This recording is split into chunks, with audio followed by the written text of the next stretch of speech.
Measures of variability. Basically, it's the spread of the data.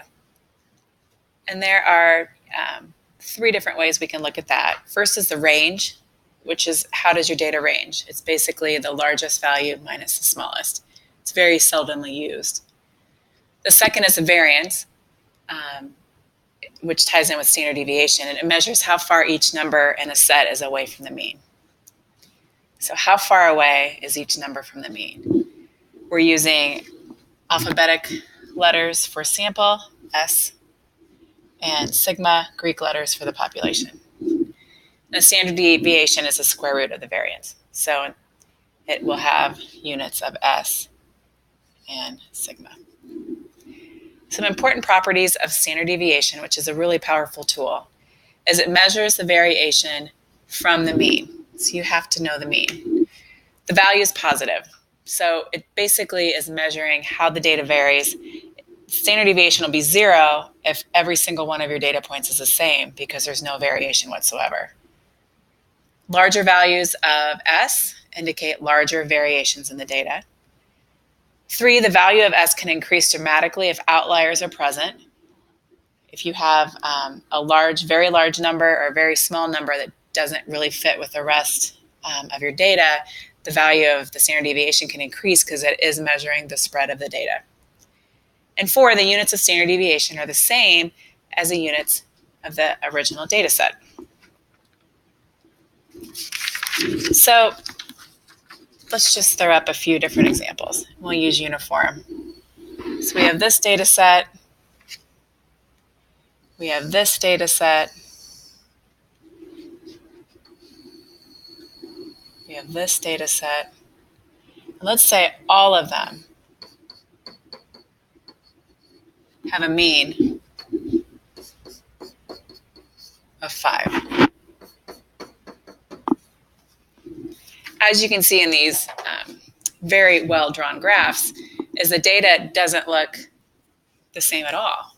Even though each scenario has a mean of 5, the data sets are much different. So if you're talking, this is where the variance comes into play. If we're talking about standard deviation, if we label these 1, 2, and 3, the standard deviation for scenario 2 is the smallest because the spread of that data is the smallest. Standard deviation for scenario 3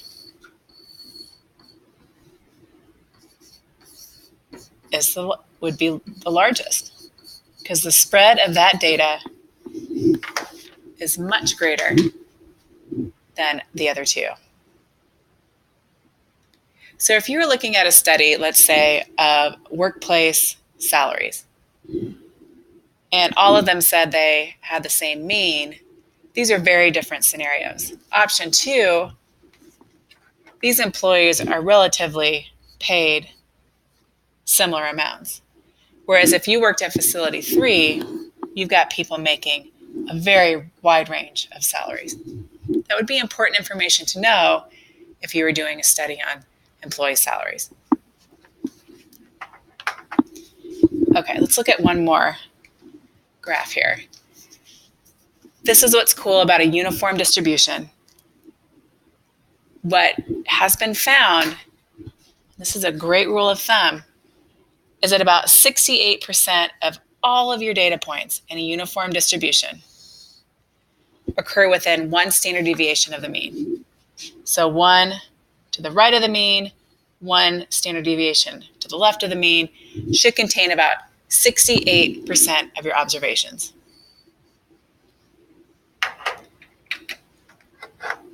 If you go out another standard deviation to the left and the right, it should capture around 95% of all of your observations. And if you go out yet another one, you're going to capture 99.7% of your observations. So anything outside of 3 standard deviations has a very small probability of occurring, 0.3%, and would be considered an outlier. And again, guys, we're going to talk about outliers in more detail,